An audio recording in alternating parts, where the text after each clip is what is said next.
মুন্সিগঞ্জে আসলাম সুইটসের মাছিভর্তি মিষ্টি তৈরি ছানা ম্যাজিস্ট্রেটের নির্দেশে দেওয়া হলো ফেলে।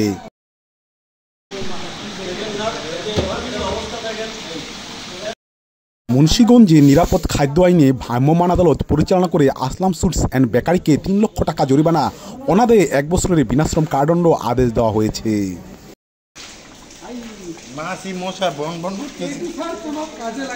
নিরাপদ খাদ্য আইনে এই অভিযান পরিচালনা করেন চিফ জুডিশিয়াল ম্যাজিস্ট্রেট আদালতের ম্যাজিস্ট্রেট ও senior judicial magistrate Zulfikar Hossain Roni.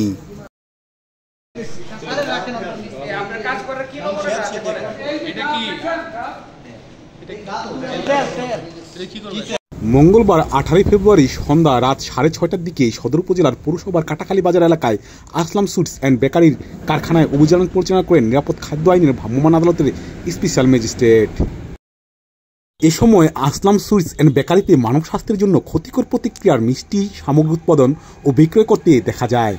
এ সময় প্রতিষ্ঠানের বিভিন্ন অংশে অপরিষ্কার অপরিচ্ছন্ন ব্যবহারের অযোগ্য গাত ও ছানার পানি সহ অন্যান্য উপাদান সামগ্রী দেখা যায়, যাহা মানব স্বাস্থ্যের জন্য মারাত্মক ক্ষতিকর।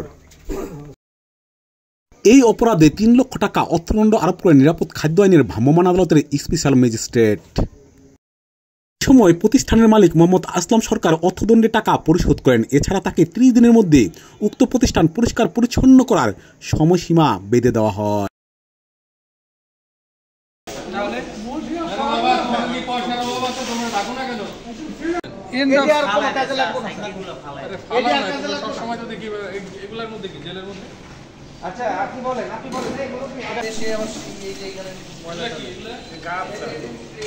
অভিযানে উপস্থিত ছিলেন অপর স্পেশাল ও senior judicial magistrate Ifti Hasan Imran, Shahidul Islam, জেলা সেক্রেটারি ইন্সপেক্টর গাজী মোহাম্মদ আমিন সহ মুন্সিগঞ্জ থানা পুলিশের একটি দল। সেটা